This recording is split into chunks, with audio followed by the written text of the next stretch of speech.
اعوذ باللہ من الشیطان الرجیم، بسم اللہ الرحمن الرحیم۔ ڈسکور دا ورلڈ کے معزز دوستو، السلام علیکم۔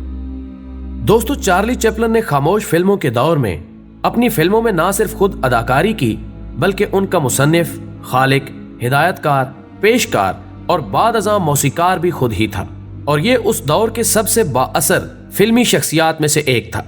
لیکن چونکہ زندگی موت کی امانت ہے، اس لیے دنیا کے پہلے ہر دل عزیز عالمی شہرت یافتہ سٹار چارلی چپلن کی شاندار صحت ان کی آخری film accounts from Hong Kong کی تکمیل کے بعد 1960 کی دہائی کے اواخر میں گرنے لگی، اور 1972 میں انہیں اکیڈمی ایوارڈ ملنے کے بعد اس میں مزید تیزی آ گئی، اور 1977 تک انہیں بولنے اور چلنے پھرنے میں مشکل ہونے لگی، اور انہوں نے ویل چیئر کا استعمال شروع کر دیا۔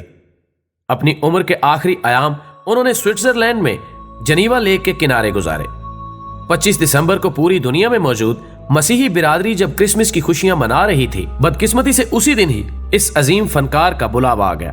کرسمس کے موقع پر جب چارلی چپلن کے بستر مرگ کے قریب بیٹھے پادری نے انہیں حوصلہ دیا اور کہا کہ خداوند آپ کی روح پر رحم فرمائے، تو اس پر چپلن نے جواب دیا جو ان کے آخری الفاظ بھی تھے، کیوں نہیں، یہ روح اسی کی تو ہے۔ خواتین و حضرات، 1977 میں کرسمس کے موقع پر ان کے انتقال کی خبر نے دنیا کو ہلا کر رکھ دیا۔ دنیا بھر میں کرسمس کی خوشی غم میں تبدیل ہو گئی۔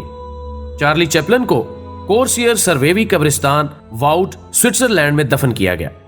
ابھی چارلی چپلن کو گزرے 3 مہینے ہی گزرے تھے، اور چارلی چپلن کے جانے کا غم ان کے مداحوں کے لیے ابھی تازہ ہی تھا کہ انہیں ایک اور ناقابل برداشت بری خبر کا سامنا کرنا پڑا۔ 1 مارچ 1978 کو سوئٹزرلینڈ میں جنیوا لیک کے مقام پر اغوا کی ایک واردات عمل میں آئی۔ سوئس کاریگروں کے ایک گروہ سے تعلق رکھنے والے 2 اغوا کاروں نے، جو کہ ان دنوں بے روزگار تھے، انہوں نے ایک منصوبے کے تحت دنیا کی مشہور ترین لاش چرا لی، اور وہ لاش چارلی چپلن کی تھی۔ اغوا کار چوروں نے ان کے خاندان سے ناجائز طور پر رقم ہتھیانے کے لیے لاش چرائی تھی، جو کہ واپس کرنے کے بدلے انہوں نے 6 لاکھ سوئس فرینک طلب کیے تھے۔ یہ صورتحال اتنی مذکہ خیز تھی کہ ان کی کسی فلم کا حصہ معلوم ہوتی تھی، لیکن پولیس کی مسلسل کوششوں سے یہ سازش ناکام ہو گئی۔